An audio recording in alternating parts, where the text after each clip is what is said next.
investigadores que se llamaban Pierre Curie y Marie Curie. Entonces, aparte de las cosas de rayos X, Pierre Curie y un poco Marie Curie tuvieron investigación en magnetismo. Y entonces Pierre Curie pues trabajó principalmente con un investigador que se llamaba Langevin, y hicieron bastantes aportaciones al magnetismo. Es algo curioso. Después salió hasta salió ya esos, bueno, ellos eran famosos, una pareja de científicos famosos, y salió incluso en el periódico que Marie Curie engañaba a Pierre Curie con Langevin. Entonces hizo un chisme grande. Y me parece curioso, están enterrados en un lugar que se llama Panteón, en, en Francia, en París. Y de hecho están las tres tumbas, está la de Pierre Curie, Marie Curie y Langevin. Entonces es así como que no los quisieron separar al trío, yo creo, ¿no? Bueno, entonces, primero, el magnetismo son dos cosas. O sea, el campo magnético hay, eh, hay dos campos magnéticos. Hay uno que es H, es un vector, y hay otro que es B. Ese también es el campo magnético. Lo que pasa es que históricamente primero se habían dado cuenta nada más de H. Ujú. Y luego se dieron cuenta que el intrínseco no es H, sino que el intrínseco es B. Entonces le cambiaron el nombre, y entonces este sería el campo magnético externo.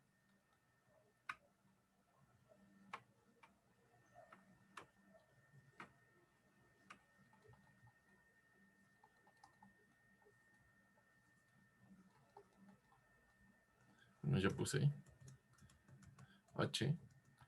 Y se le conoce como la inducción magnética.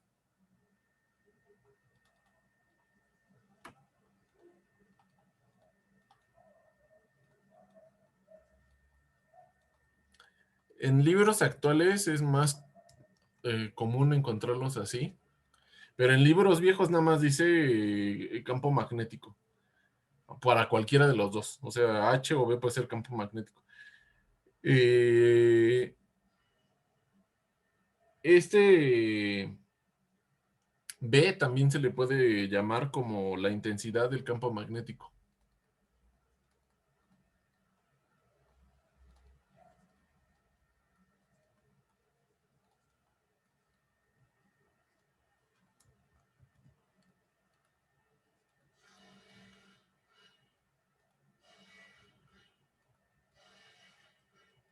Ujú.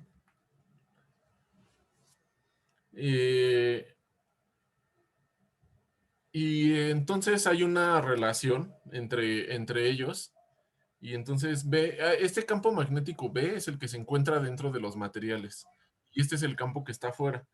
Entonces B es igual, tiene una relación con H más 4 pi m. Entonces, si se dan cuenta, esto debe tener las mismas unidades, ¿no? Porque 4 pi no tiene unidades. Entonces, m debe tener las mismas unidades que H para dar B. Entonces, eso es la magnetización.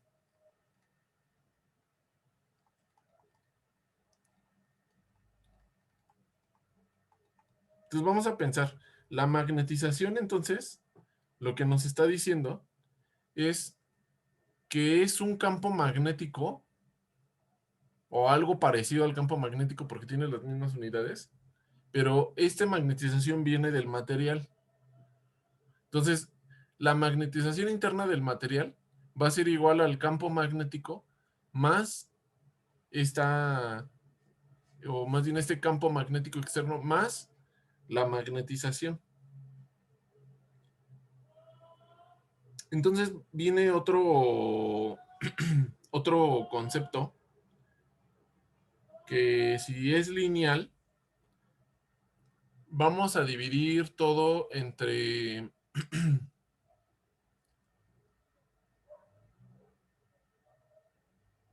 mm,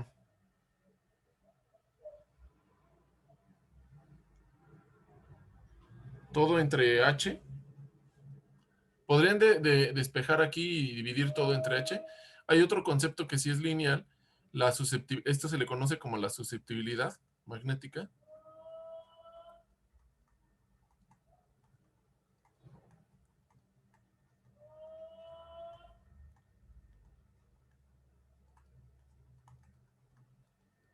Y si esta resulta lineal, entonces la susceptibilidad magnética va a ser igual a la magnetización entre H. Ujú. Y ya hemos visto, o ya han visto en sus otras clases, que cuando X es mayor a cero, esto se le conoce como paramagnético.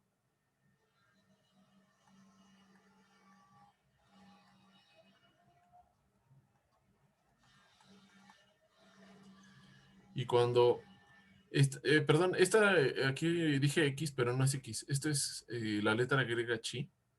En inglés se lee kai, en español no estoy seguro si es chi o ji. Yo, yo digo que ha de ser ji, pero oigo que luego dicen chi, y en inglés estoy seguro que se lee kai.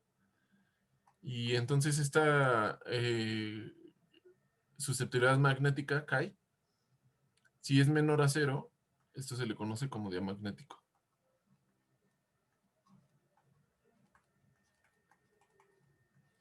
Entonces, si es paramagnético,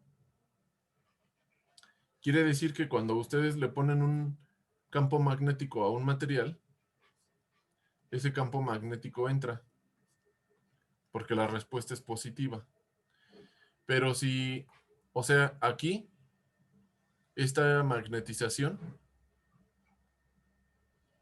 va a ser menor que el campo, entonces por eso es negativo. Entonces, para un caso diamagnético, la magnetización, el campo magnético externo, que sería H, no entra, o entra nada más un poco. Entonces, esa sería la circunstancia del paramagnético y del diamagnético. Obviamente en los materiales no hay materiales diamagnéticos perfectos, a excepción de uno que es algo muy, muy especial que se llama un superconductor. Pero la mayoría de los materiales fuera de los superconductores no son diamagnetos perfectos. Ujú. Eh, o sea, el campo magnético siempre entra en los materiales, excepción de la superconductividad. La superconductividad es cero. Entonces,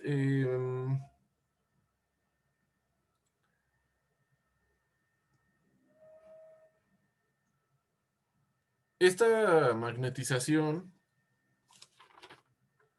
y la susceptibilidad, pues se deben a la existencia de un momento magnético que existe en los materiales. ¿Y qué genera el momento magnético?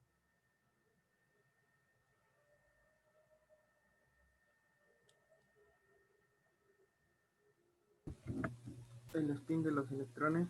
El spin de los electrones. Entonces, la susceptibilidad, como pinté arriba, es M entre H, que es la magnetización entre el campo.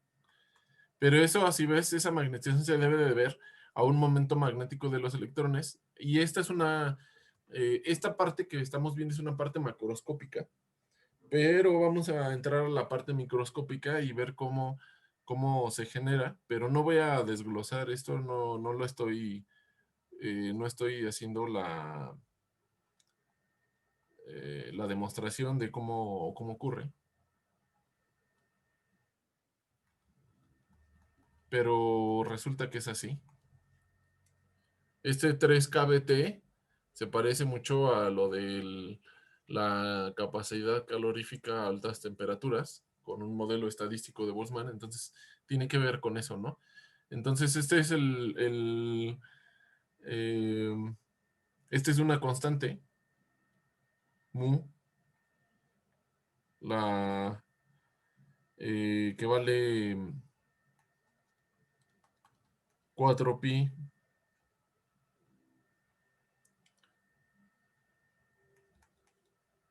por 10 a la menos 7,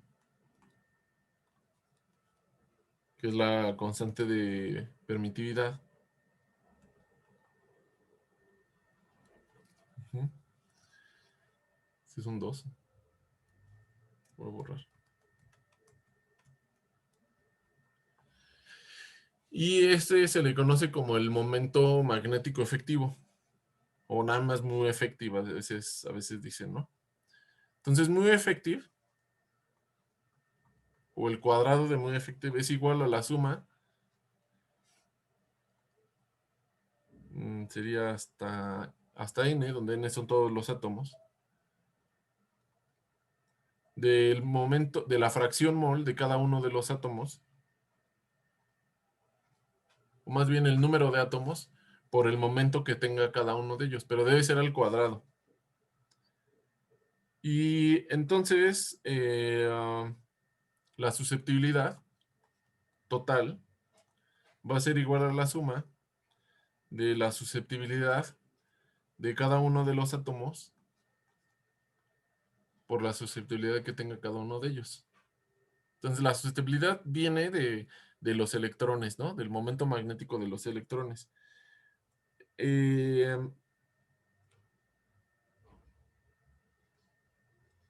Pero resulta, bueno, de aquí, de esta sección, antes de llegar a eso, podemos saber que el momento magnético efectivo va a ser igual, nada más despejando de aquí,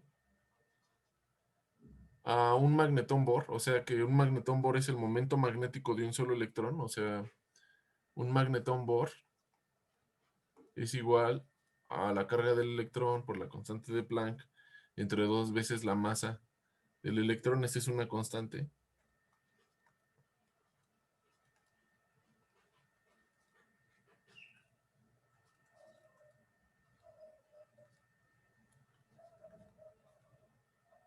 Joules por Tesla. Y entonces el momento efectivo es igual a la constante del el magnetón Bohr, que es el momento efectivo de un solo electrón, por 3 veces la constante de Boltzmann, por aquí le vamos a poner, tenemos n minúscula, n el cuadrado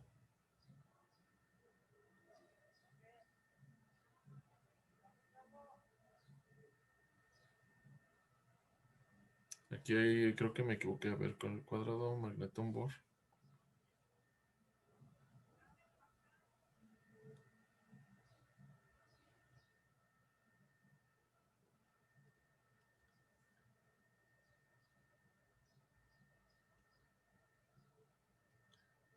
Por TKI. Esto sería microscópico. TKI es la temperatura.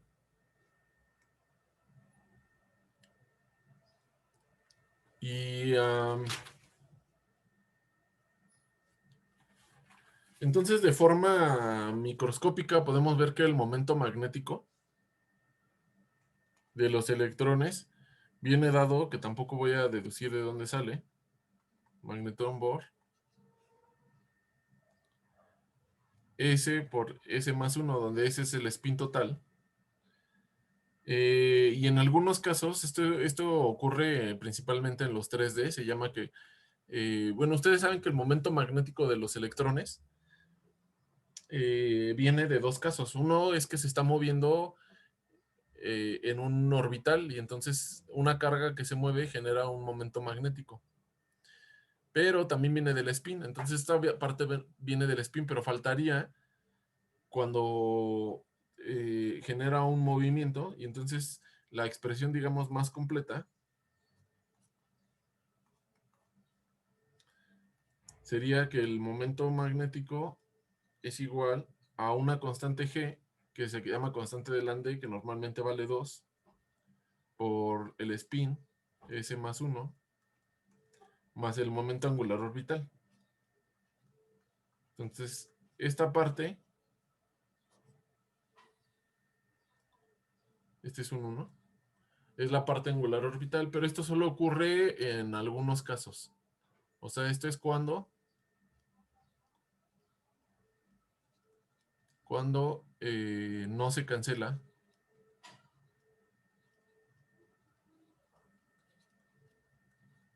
el momento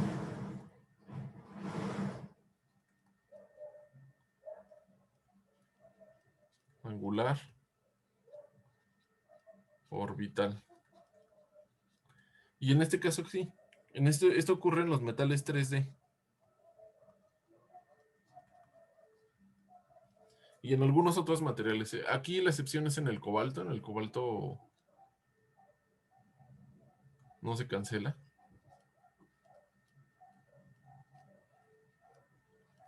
Y si tienen otro elemento F o así, pues obviamente eso no se cancela. Entonces ya vimos, esta parte es microscópica. Y la clase pasada vimos dos modelos macroscópicos que hicieron Curie y luego el otro que se llama Curie-Weiss. Y entonces el modelo de Curie dice que la constante de Curie es entre T, entre la temperatura. Y la otra persona que aportó se llama Curie-Weiss y vimos que es T menos temperatura de Weiss.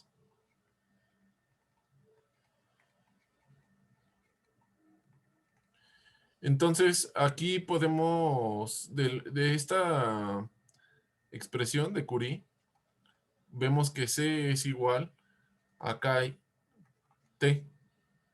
Pero esta Chi, de hecho, puede ir acomodada aquí, ¿verdad? Es la misma expresión.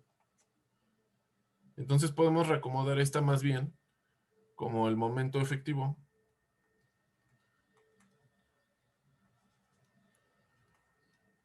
Muy bien. Ah, bueno, todo esto es una constante. Y esa constante es 2.8. Dejen, busco mi libro rápido. Aquí en algún libro tengo cuánto vale eso para no estarlo calculando. Y entonces ese valor se expresa en dos tipos de unidades. También en magnetismo resulta que las personas no han estado muy de acuerdo y han pasado muchas situaciones históricas, pero en el magnetismo, experimentalmente, las unidades que se utilizan no son del Sistema Internacional de Unidades, sino que se utiliza el CGS. Ajá. Entonces, toda esta constante resulta en 2.8, sí estaba bien, 2.827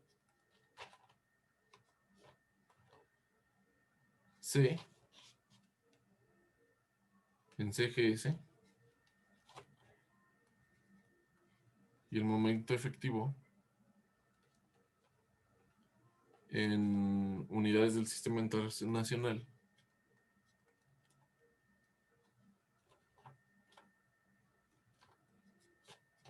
C del Sistema Internacional. Y ya depende cómo obtienen C, ¿no? Porque si C lo obtienen del modelo de Curie, pues entonces es igual TK. Pero si lo obtienen del modelo de Weiss, C, pues ya tiene otra expresión aquí, ¿no?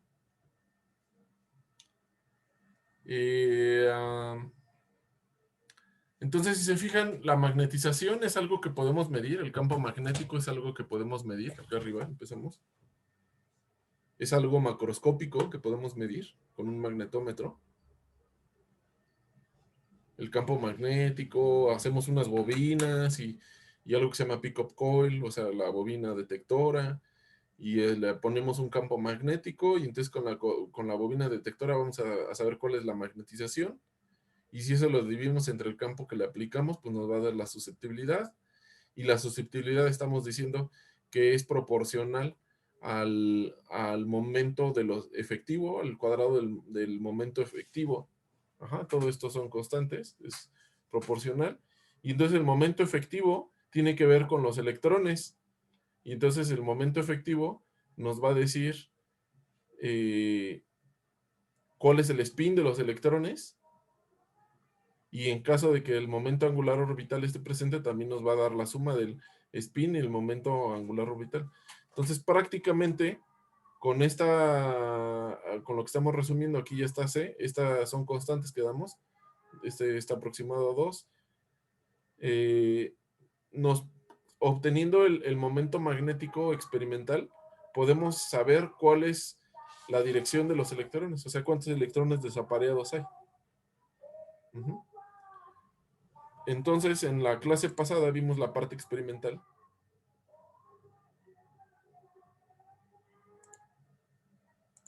Que son unas curvas así.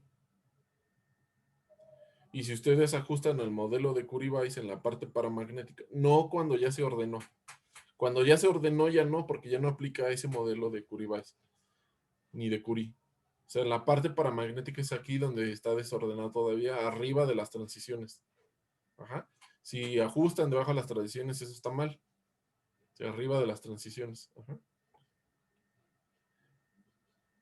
Y si hacen ajuste de eso de ahí de Curie-Weiss, entonces obtienen C, que es la constante de Curie, con estos métodos, y además van a obtener la temperatura de Weiss, y eso les va a decir si es ferromagnético o antiferromagnético. Y ya una vez que tienen esas constantes, voy a pasarla para acá para hacerla grande. Ya que tienen estas constantes C, ustedes pueden determinar cuál es el spin y en su defecto el momento angular orbital. ¿Queda claro? ¿Hasta ahí?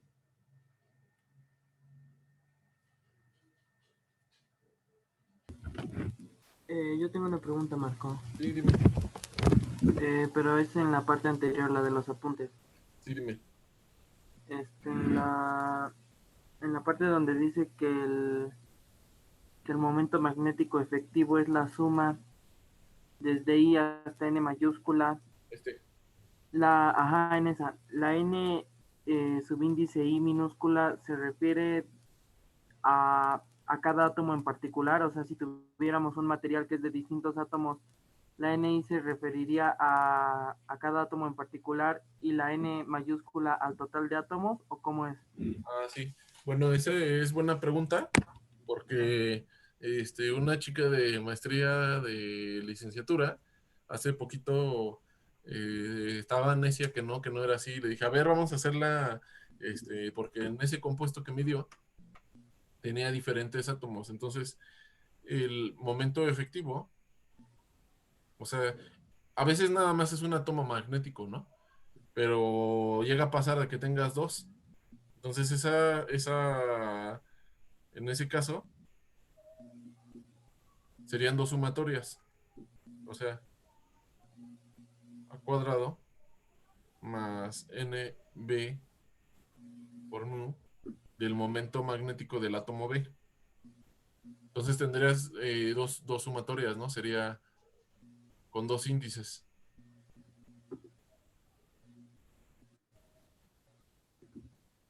Le vamos a poner I, NI,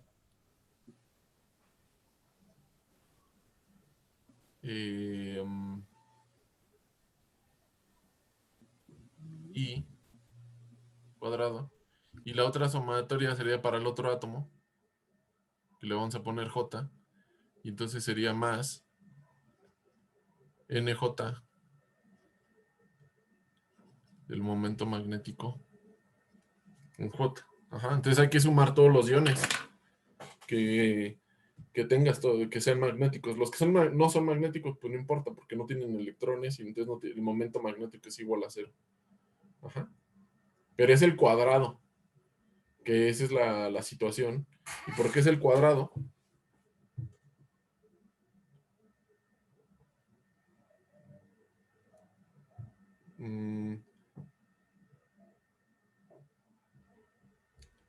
De aquí vemos que la susceptibilidad es proporcional al cuadrado del momento efectivo, y la suma de las susceptibilidades sí es lineal.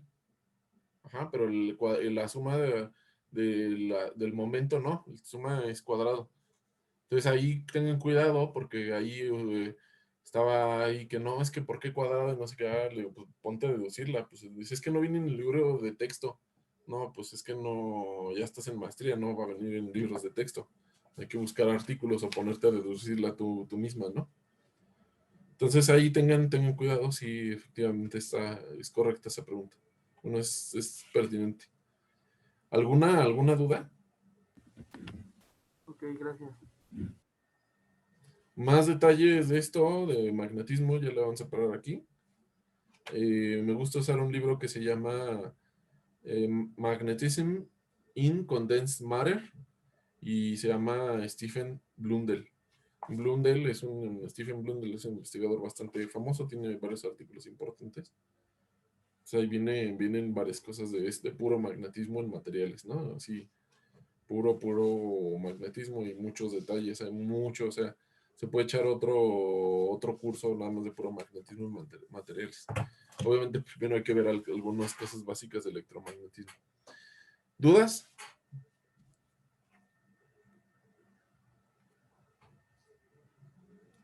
Aquí me faltó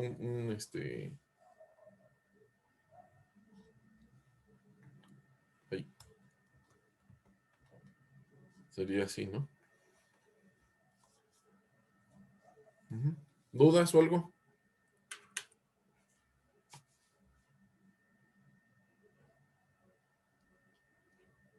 No. ¿No? Bueno, ahora vamos a pasar, voy a hablar rápido, es uno de mis temas favoritos. En realidad, esto me emociona, pero no tengo mucho tiempo para hablar de eso, ¿no? Pero hay otra propiedad muy importante que se llama superconductividad. Y la superconductividad es algo muy diferente a todo lo convencional, a todo lo clásico. Es un fenómeno puramente cuántico, pero que tiene repercusiones importantes en el mundo observable, o sea, en el mundo macroscópico. Y ahí así muchas cosas, ¿no? Es un tema también muy profundo. Les digo que me emociona tanto. Una vez fui a Holanda, a Leiden, a la Universidad de Leiden, para ver el laboratorio original donde se descubrió esto, ¿no? O sea, se me hace tan interesante que nada más o sea, fui a Ámsterdam, ¿no? Pero Leiden es como una hora de ahí. Y nada más fui a Leiden prácticamente a eso, porque no sé, hay otras cosas que ver en Leiden, pero era una parte importante de mi itinerario, ir al laboratorio de Camerliones. Camerliones fue la persona que lo descubrió. Este, pero resulta que creen que el laboratorio de Camerliones eh, pasó a ser el departamento de leyes. Entonces, el laboratorio original ya eran oficinas y así pues de ahí del departamento de derecho. Y se movieron las cosas a otro laboratorio. Un amigo, de hecho, estudia en ese laboratorio. O trabajaba, ya terminó el doctorado. Y ya no es ahí, ¿no? Pero bueno, la situación está así. Entonces, Camerliones, era un investigador holandés. Ahí en los Países Bajos había muchos científicos dedicados a la termodinámica, ¿no? Van der Waals y varios ahí en Leiden, ahí que estaban muy enfocados a la termodinámica, muy famosos. Kelvin, no, Kelvin era inglés. Pero había varias personas ahí trabajando ahí. Y entonces él lo que hizo fue licuar el helio, que esto lo logró hacer en 1908. El helio se hace líquido a 4.22 Kelvin. Entonces eso fue un progreso y ya que lo tenían, dijo, bueno, ¿ahora qué vamos a hacer?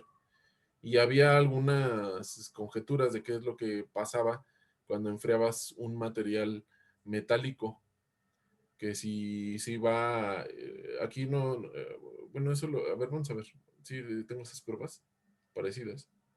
Aquí había la conjetura de qué iba a pasar. Por ejemplo, este es el cobre metálico. Si enfrías, ¿qué pasa con la resistividad? Entonces veían hasta aquí que empezaba a irse en línea recta, pero querían bajar y bajar y bajar la temperatura hasta 0 Kelvin para ver si iba a llegar a exactamente cero, se iba a desviar como esta curva o qué es lo que iba a pasar. Y muchos decían, no, pues se va a desviar así como en esta curva, se va a desviar así. Y tiene una resistividad finita. Finita quiere decir un número que no es cero ni infinito, ¿no? Es un número real. Va a tener una resistividad finita. Y otros decían, no, va a llegar exactamente a cero, porque esta se debe en impurezas, porque, por ejemplo, aquí vemos que el níquel, si le meten impurezas, ese nivel aumenta y aumenta, ¿no? Entonces decían, no, pues, ¿qué va a pasar? ¿Qué va a pasar?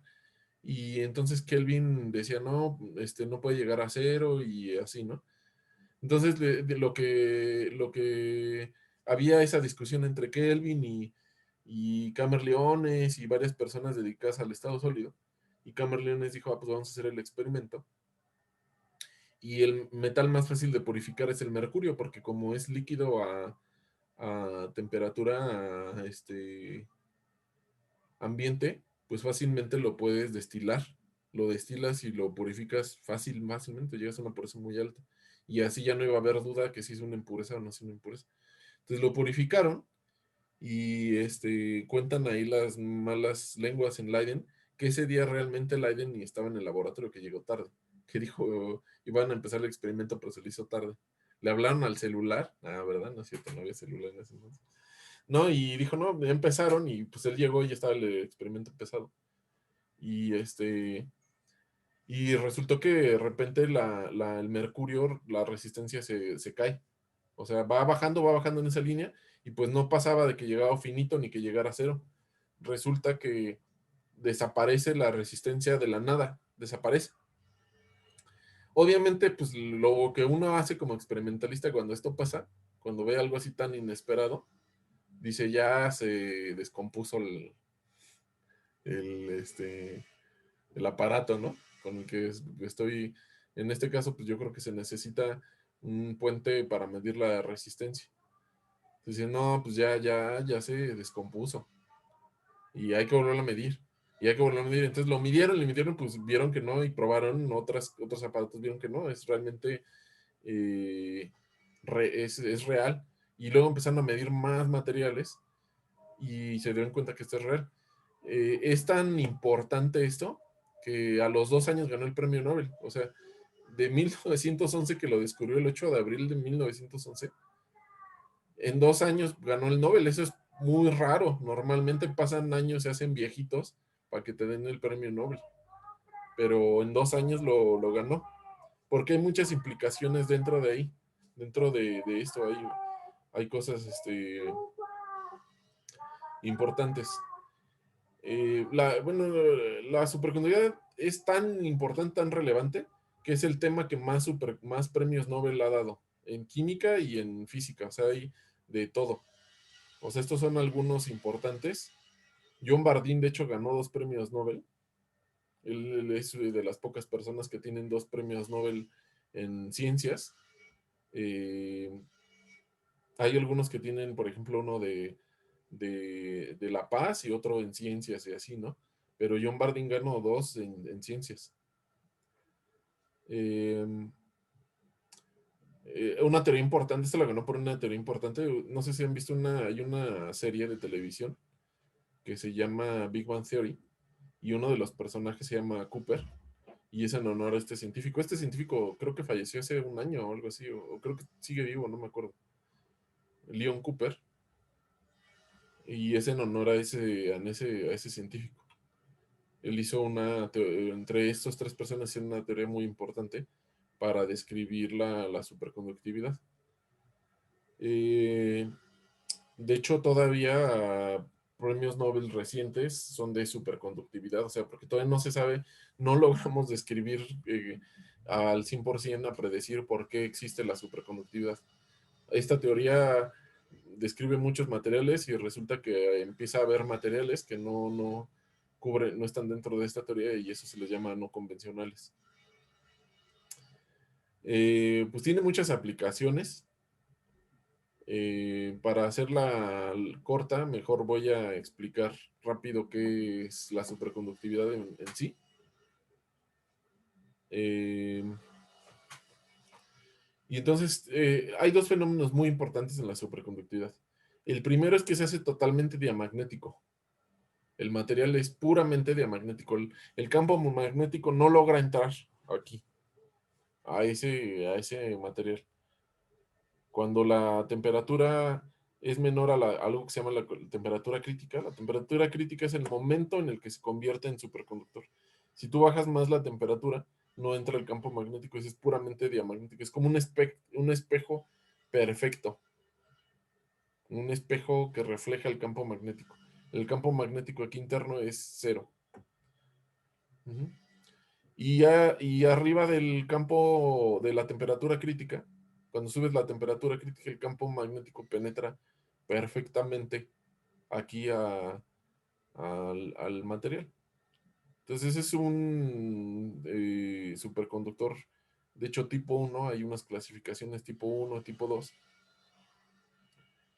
eh, pero ese es el principio de la superconductividad. Se hace perfectamente diamagnético y la otra es que la resistividad es cero. Es perfectamente cero, o sea, no existe efecto Joule. Los electrones no colisionan contra los átomos y no generan calor. Se ha dejado una loop, ¿cómo sería loop? Un lazo de este material, se le pone corriente y se mide el campo magnético durante años y se ha calculado que la corriente sigue ahí y no se degrada. Entonces hay una resistividad experimentalmente que es cero. O sea, no, creo que el límite de la detección con ese tipo de experimentos es 10 a la menos 24 ceros o algo así, que es lo más que ha llegado. Pero si ustedes lo miden con un aparato nada más así, un multímetro de su aparato, de que por muy delicado que sea, pues no tiene tantos ceros. Entonces se ha hecho ese experimento de que dejan la corriente circulando por muchos años y no baja el campo magnético generado por la corriente. Eh,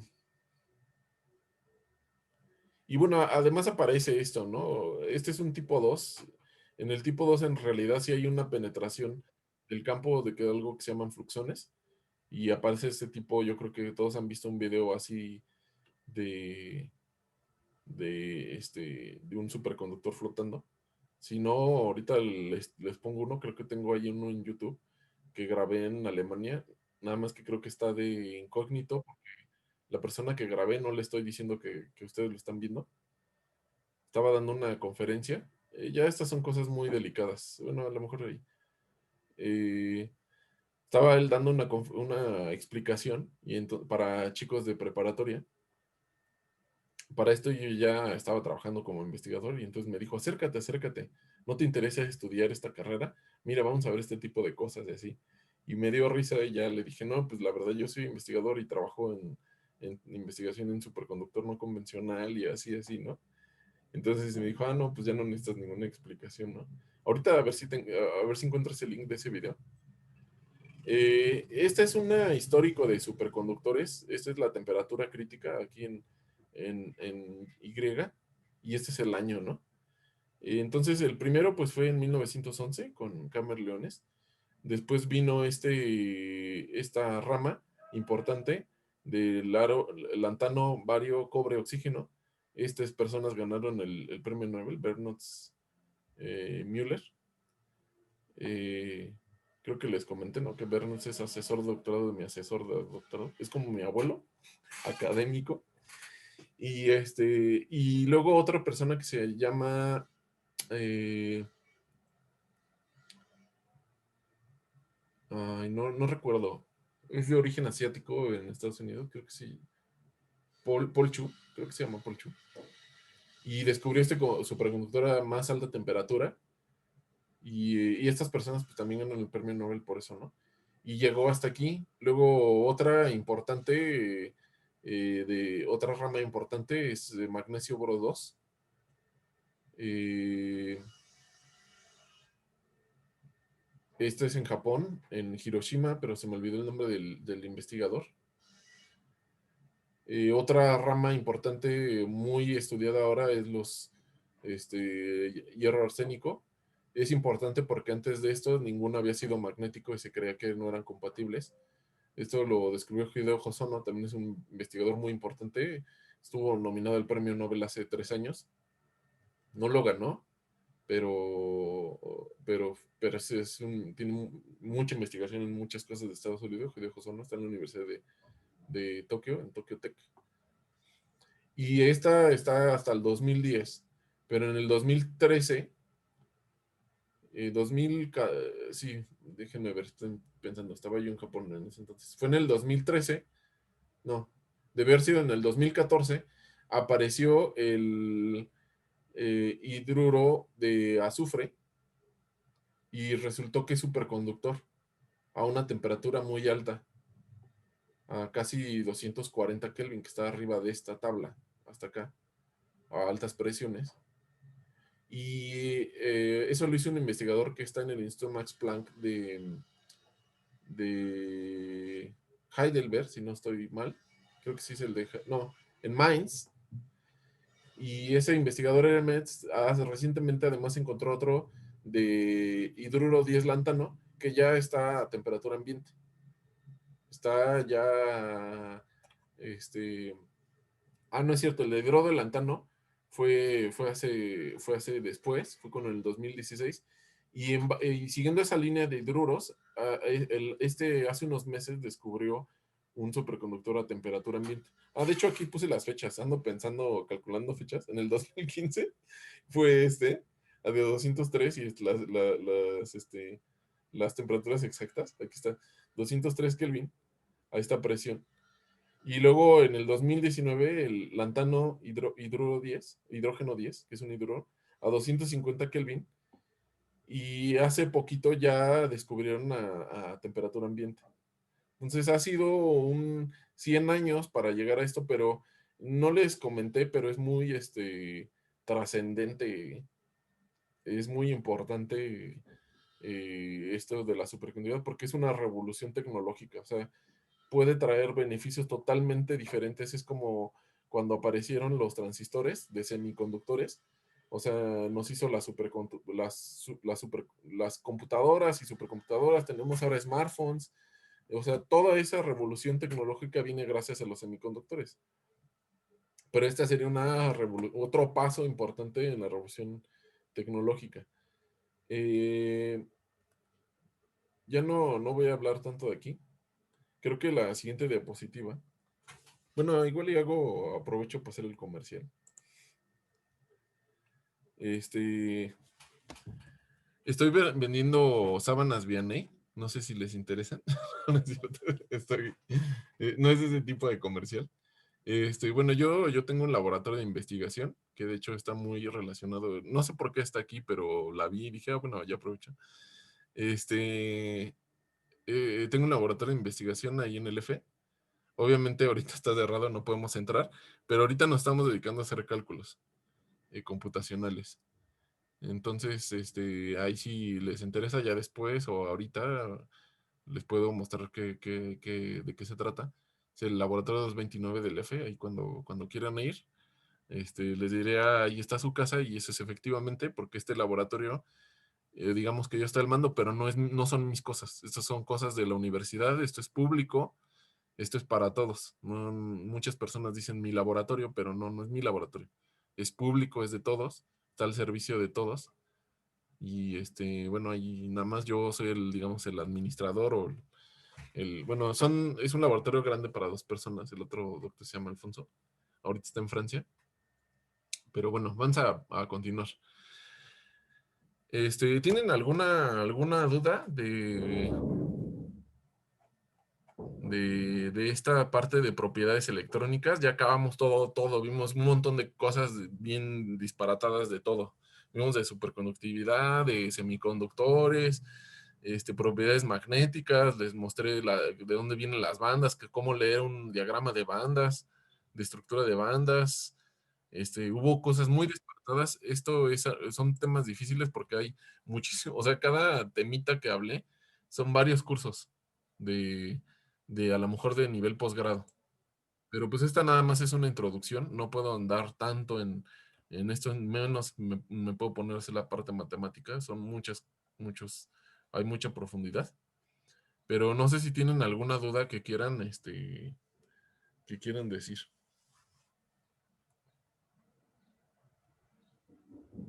Profe, pero entonces como el reto de la superconductividad ahorita es como, o sea, para que ya haya aplicaciones sería como bajar esa presión, ¿no? Bueno, mira, durante muchos años, la idea de la superconductividad, a partir de aquí, del 87, la idea era encontrar materiales que llegaran a esta temperatura. Ajá. O sea, decir, pues vamos, o sea, tenemos que sintetizar, y la gente sintetizaba como loca, ¿sabe? Salía un artículo nuevo no sé, cada minuto, no sé, cada laboratorio que se dedicaba a esto publicaba 5 artículos al mes de compuestos locos, o sea, nomás mezclaban, y no, es que creen que sí salió superconductor, y mezclaban y no sabían ni lo que pasaba, ¿no?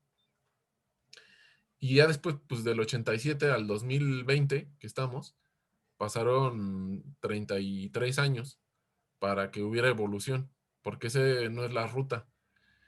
Entonces, una de de los metas y del santo grial, de hecho, esto se le dice el santo grial del estado sólido, porque es uno de los temas más importantes en estado sólido, sería encontrar un superconductor a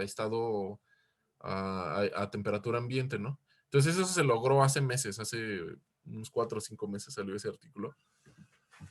Pero obviamente está una presión muy alta. Para lograr la presión, acuérdense que la presión es igual a la fuerza entre el área. Entonces, para lograr esa presión, necesitas un área muy chiquitita. Son áreas de micras. Entonces, no es mucha el área que es superconductora. Entonces, uno de los objetivos claramente es tratar de obtener un superconductor a temperatura ambiente que sea más grande, o controlar estas presiones, o por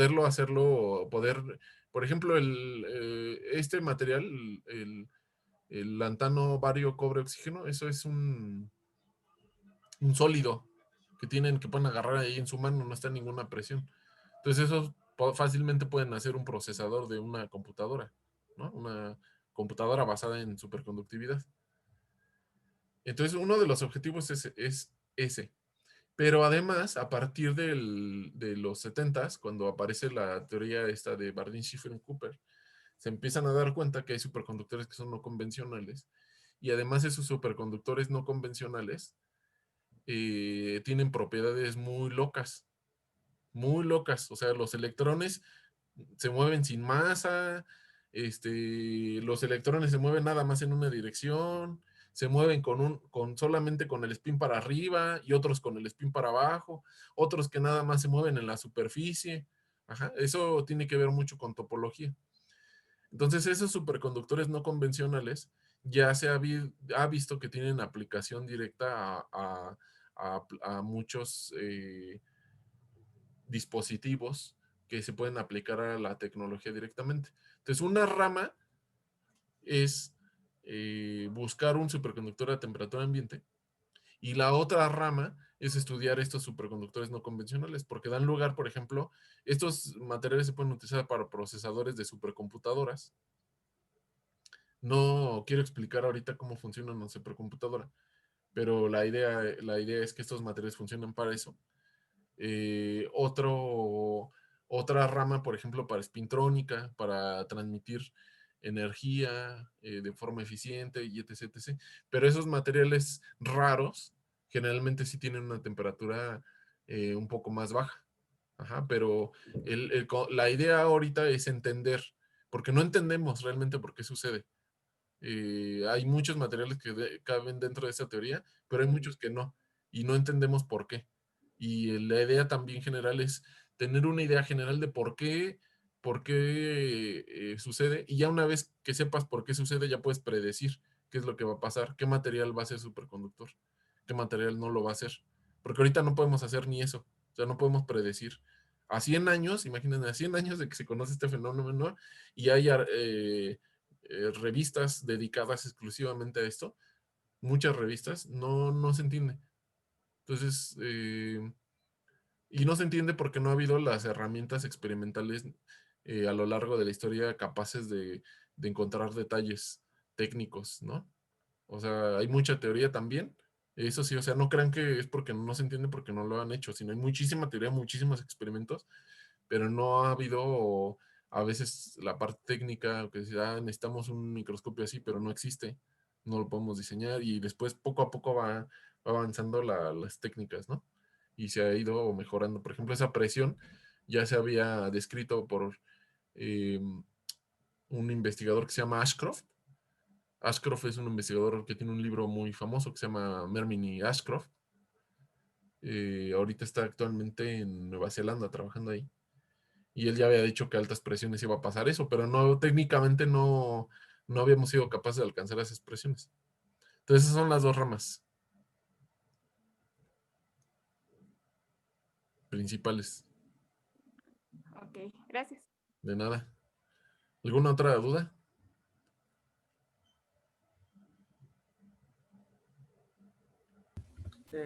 Yo iba a preguntar sobre el efecto Meissner. Digamos, eso es lo de que el campo magnético no entra en el material, ¿verdad? Sí, efecto Meissner significa que el campo magnético no entra en el material. Es Pero, como un espejo. Así, velo.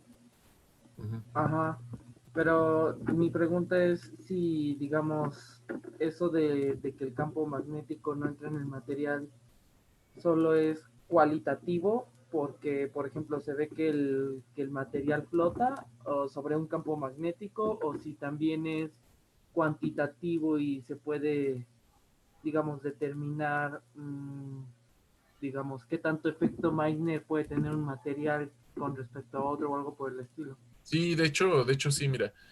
Hay dos tipos de superconductores. Nada más que eso lo ahorré ahorita por el tiempo, porque quiero ver otros temas también ahorita. Pero sí, hay dos tipos de superconductores.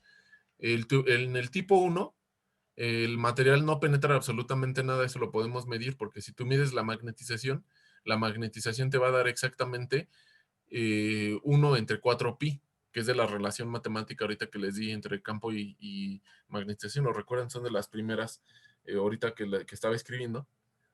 Entonces, si tú mides la magnetización de un material tipo uno, eso te va a dar exactamente, sin lugar a duda, 1 entre 4 pi.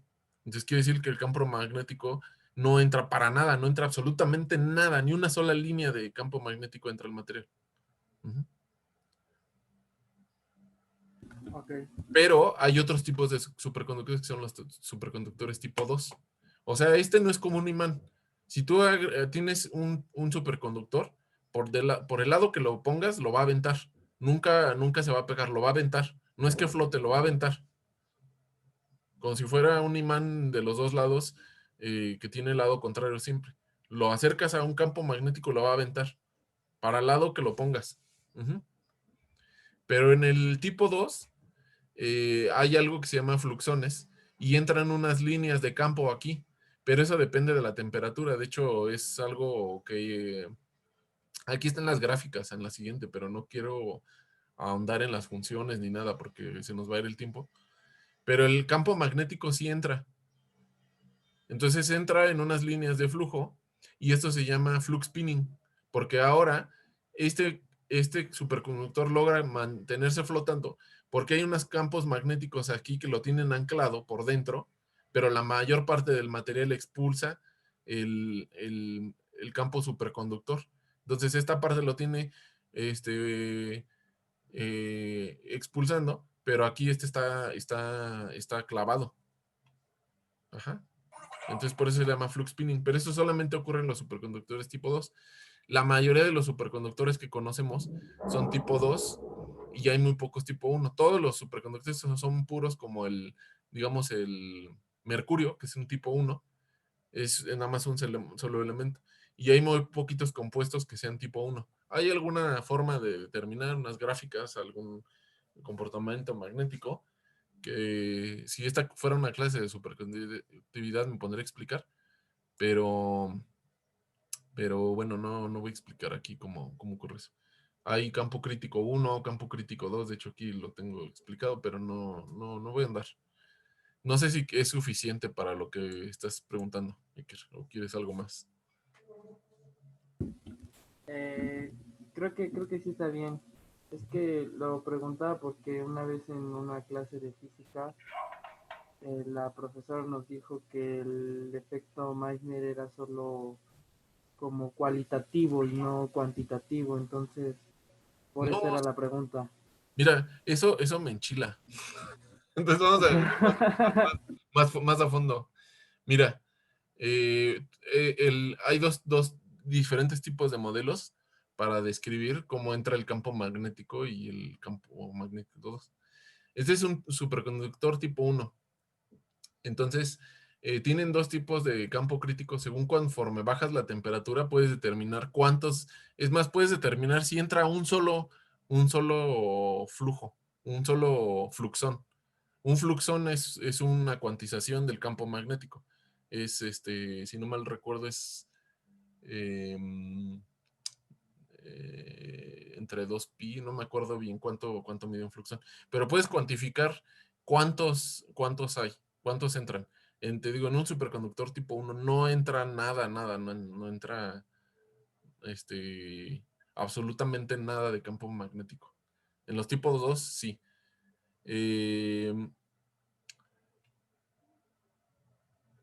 Pero sí, definitivamente es cuantitativo, no es cualitativo. Si tú lo ves con un experimento, nada más una demostración en la calle, obviamente eso es cualitativo, no lo mides. Pero si lo mides con un magnetómetro y mides cuántos fluxones o con otro tipo de experimento, puedes saber cuánto está entrando. Eso se llama fracción Meissner y puedes medirlo fácilmente con un magnetómetro. De hecho, si quieren, ahorita les pongo algunos resultados de experimentales que tengo o de algún artículo que haya hecho y ahí cómo aparece la fracción, cómo medir la fracción Meissner. Pero yo creo que es algo un poco más avanzado, que no tiene que ver con bueno, sí tiene que ver con el curso, pero faltan temas por ver. Especialmente no tuvimos clase como una semana y media. ¿Hay alguna otra cosa que tengan duda?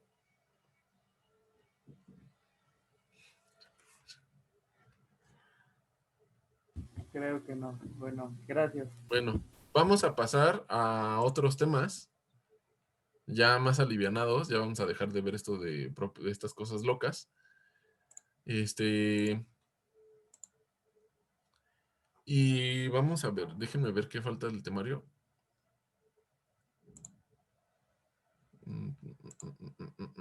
Estamos en... sí, vamos a ver esto del equilibrio de las fases. Entonces les dije que a lo mejor esto lo ven en termodinámica, pero luego estuve pensando que estos temas vienen en los extraordinarios y mejor lo vamos a ver aquí. Porque si vienen en el extraordinario van a decir, no, ese Che Marco no nos enseñó nada. Y ahorita viene en el extra. Entonces viene aquí diagrama de las fases. No les estoy diciendo que se van a ir en extra, ¿no? Pero quiero que lo sepan después. Entonces hay bueno, vamos a ver cómo leer un diagrama de fases primero. Ahora, un diagrama de fases, además me animé a darlo, porque en termodinámica solamente les van a hablar de fases termodinámicas y también hay fases cuánticas. Y eso yo creo que sí es para estado sólido. Ajá. Entonces primero viene ahí algo que regla de las fases. Entonces, la regla de las fases es así. F es igual a C menos P más 2. Ajá. Ahora, ¿qué significa F? Freedom, degrees of freedom. F es de freedom, no de fases. Freedom, está todo en inglés. C, número de componentes. C de componentes. Y P, número de fases. P de faces. Ajá. Ya saben, faces de cara es con F, pero faces de las fases químicas o fases de composición, ese es con P. Ajá, pH, faces. Ok, entonces esa es la regla de Gibbs. Ahora vamos a ver cómo se utiliza la regla de las fases de Gibbs. Entonces F igual AC menos P más 2. Ahora vamos a ver un ejemplo.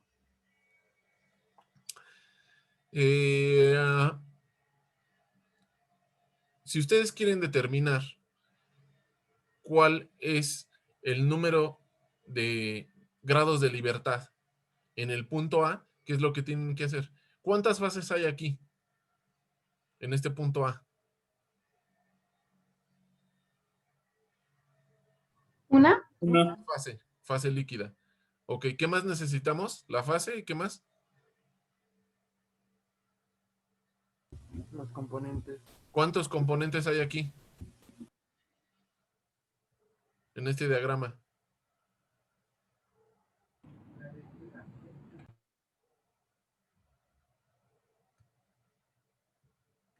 ¿Cuántos? 2, creo, Muy ¿no? bien, muy Sí, bien. 2. Aluminio y níquel. Hay 2 componentes. Ajá. ¿Me pueden decir cuáles son los grados de libertad? Es una ecuación sencillísima, no hay que sacar integrales ni nada de eso. ¿Cuánto es?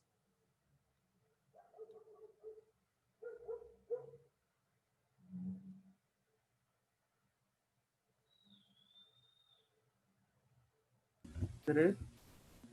¿3?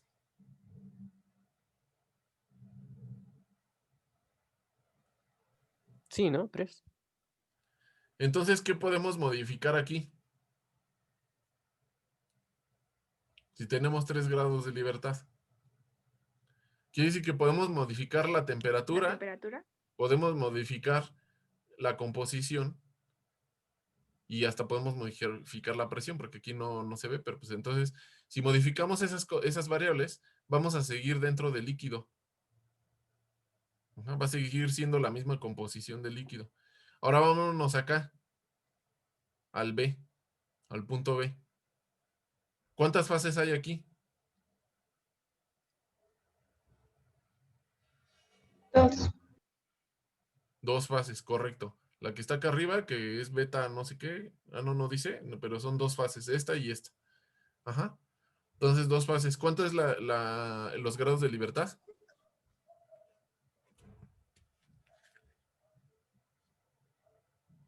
2.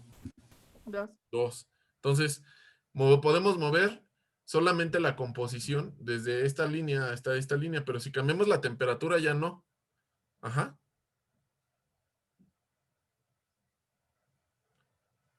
Entonces, hay 2 grados de libertad porque podemos cambiar la composición desde esta línea hasta esta línea y vamos a seguir teniendo el mismo compuesto B y también podemos cambiar la presión que no está ahí. ¿Me podrían decir para este punto cuánto podrían sacar los grados de libertad?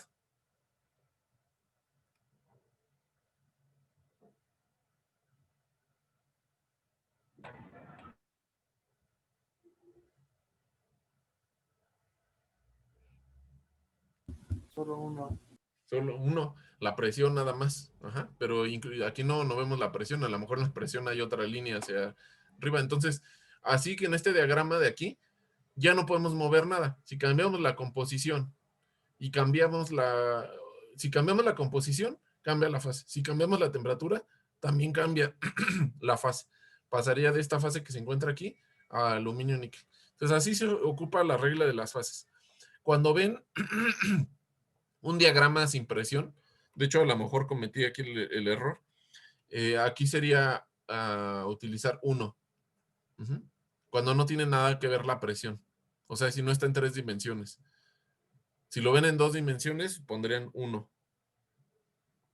Y si, digamos que esta sería la regla de las fases ya completa, que incluye todo. Todas las variables. Ajá. Entonces, ahí en ese diagrama que vemos, pues a lo mejor sería más conveniente utilizar 1, pero o dejarlo 2, pero siempre considerar que la presión es otra variable. Ajá. Vale.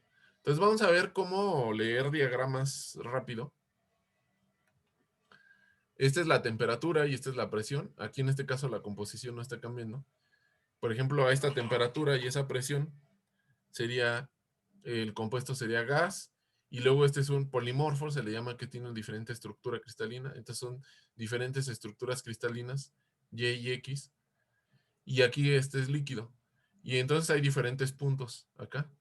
Ujú. Este es el diagrama del agua, el agua tiene diferentes fases, entonces esta es, cambiamos la temperatura y la presión, y en esta presión y temperatura, por ejemplo a -4 y a presión atmósfera, que sería aquí, 1, sería hielo, y luego acá es líquido, acá es otro tipo de hielo, otro tipo de hielo, y otro tipo de hielo, y otro tipo de hielo. Ajá. Estas líneas conectan, son la frontera de cuando se convierte a hielo a líquido. O sea, si ustedes están en este punto de temperatura, vamos a poner 0, aquí 0, 0 Celsius, y suben la temperatura, y esta presión de aquí, este es 1, si está a presión de una atmósfera y suben la temperatura, se convierte en líquido. Si bajan la temperatura, se convierte en hielo, ¿no?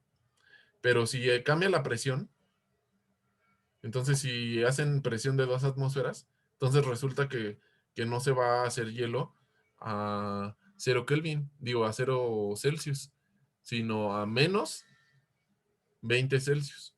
Entonces este diagrama describe esas condiciones de presión y temperatura. ¿Va? ¿Dudas hasta aquí? No. Lo mismo sucede con los otros materiales, no nada más el agua tiene esos tipos de diagrama. Por ejemplo, aquí, este es el óxido de silicio. El óxido de silicio puede ser cuarzo y tiene tridimita, cristobalita. En esta temperatura es líquida. A esta temperatura tiene una fase que se llama coesita, estishovita.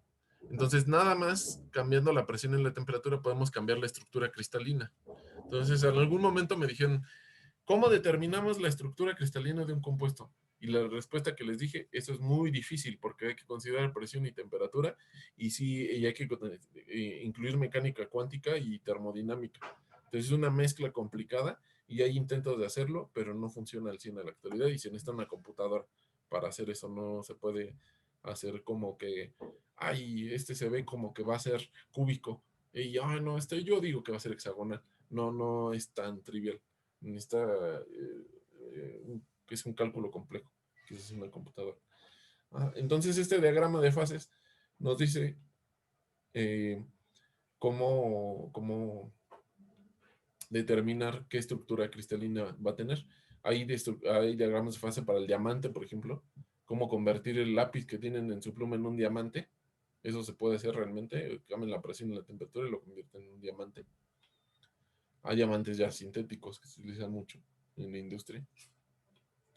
Los diamantes que venden en joyería son caros nomás por decir esto viene de la naturaleza, pero si quieren, nos vamos a un laboratorio y sintetizamos diamantes por kilo. Bueno, no por kilo, pero pues sí por gramo. Y son químicamente iguales, nada más que no van a venir de algo natural. Realmente no sé cómo le hacen para distinguir. Sí, ya me acordé. Los que son naturales tienen impurezas de algunas cosas y le hacen alguna de IR para detectar si tiene impureza y entonces ya ahí ven. Si está muy puro, resulta que es de laboratorio. Y si tiene impurezas de ciertas cosas, es natural. Porque así realmente a los ojos que del humano, al naked eye, al ojo desnudo, no hay mucha facilidad de distinguir si es natural o es sintético. A lo mejor hay algunas pruebillas, ¿no? Pero no se requieren varias cosas para distinguir. Ahora, esto es útil, esto de los diagramas de fase, porque a veces quieren sintetizar compuestos con diferentes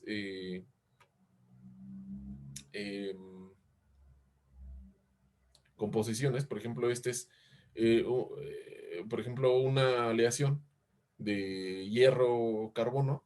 Entonces solamente tiene dos compuestos, hierro y carbono. En este punto tiene 100 de hierro y acá tendría 100, o sea, 100 supongamos que A es el hierro, sería 100% y acá 0%. Ajá, entonces, conforme se mueven, por ejemplo, aquí en este punto, ¿cuánto tendría de hierro y de carbono?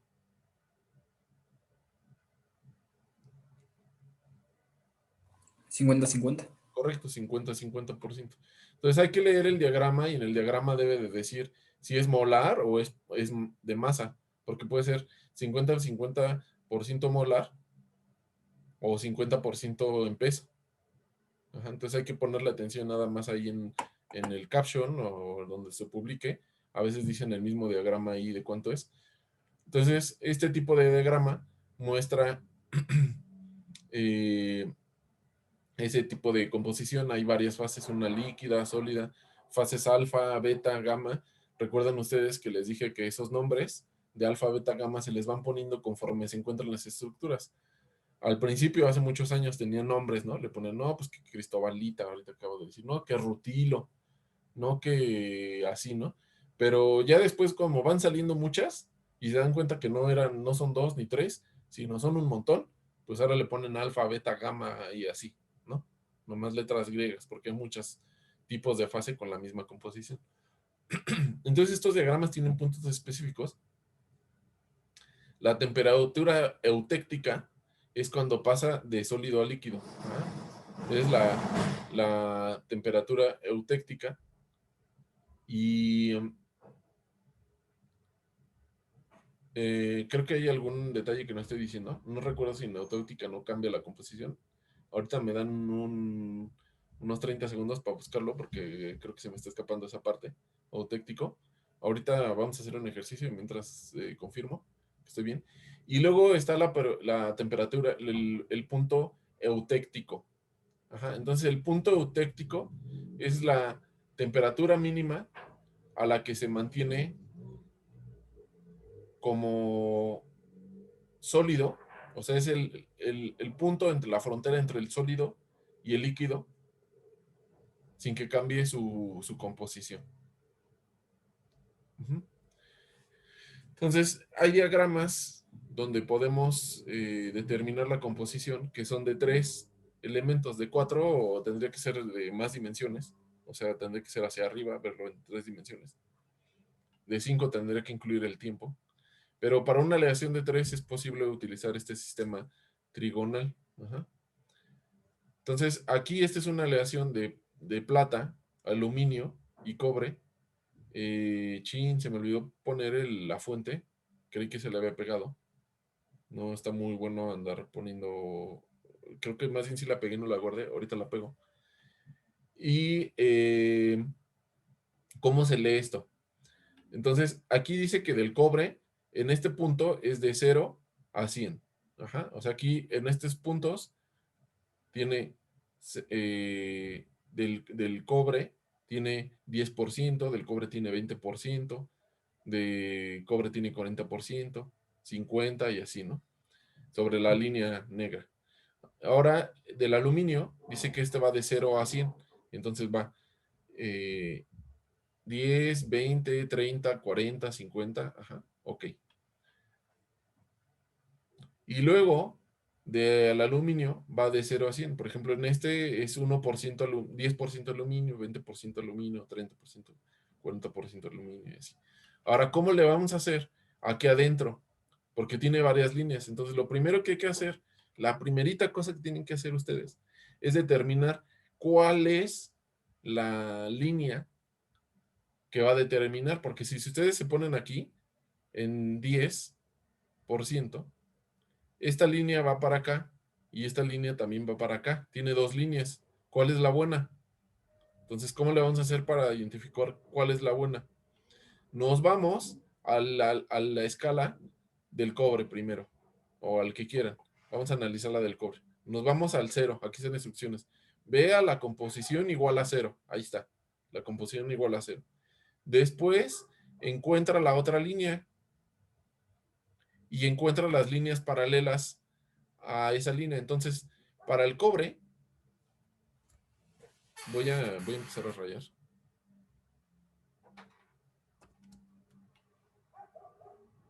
Para el cobre, voy a copiar este diagrama. Lo voy a pegar aquí.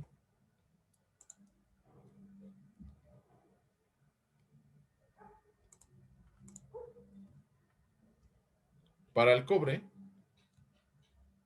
está muy grande.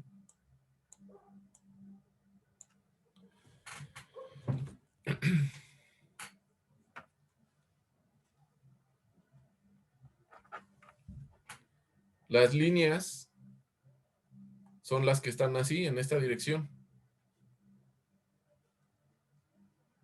Ajá. Luego vamos a ver ahora la de la plata.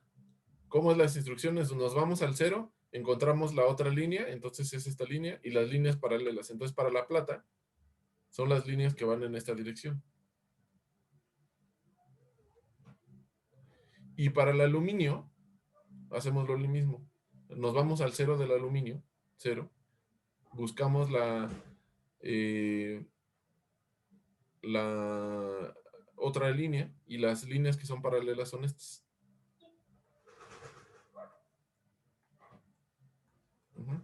Entonces, para el aluminio, yo, de hecho, cuando yo dibujo estos diagramas, cuando los hago yo, los fabrico, a mí me gusta ponerlas de colores. Entonces, porque está mucho más entendido. Entonces, para el aluminio, lo pongo con rojo, ¿no? Para el aluminio. Pero en los artículos y en los libros no lo van a encontrar de colores. Entonces hay que entender esas reglas, ¿no? Luego, para la plata,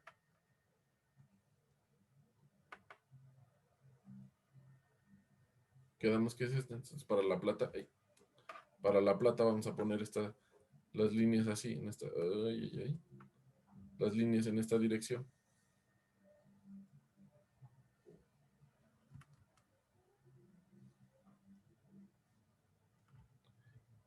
Y finalmente, para el cobre,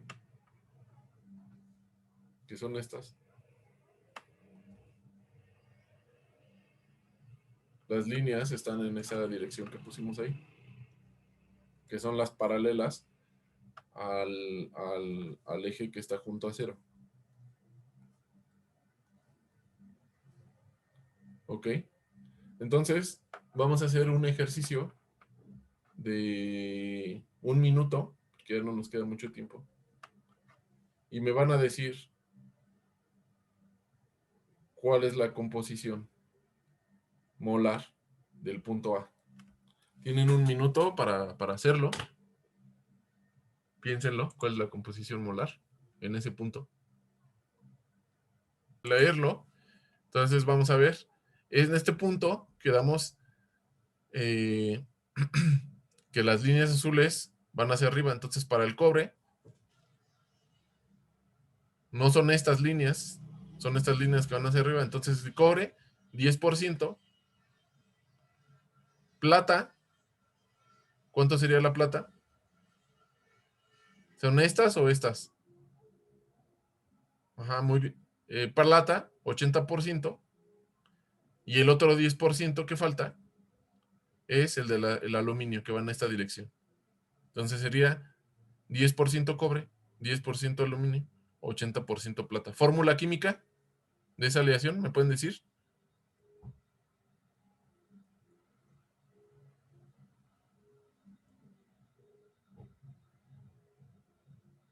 Bueno, piensen en eso de la fórmula química.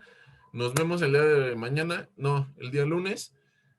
Voy a dejar nada más, el lunes explico rápidamente otro tipo de diagramas cuánticos que no tienen que ver con estructuras de fases de este tipo. Sí son cambios de fase, pero no son cristalinos. Todo lo que hemos visto son cristalinos.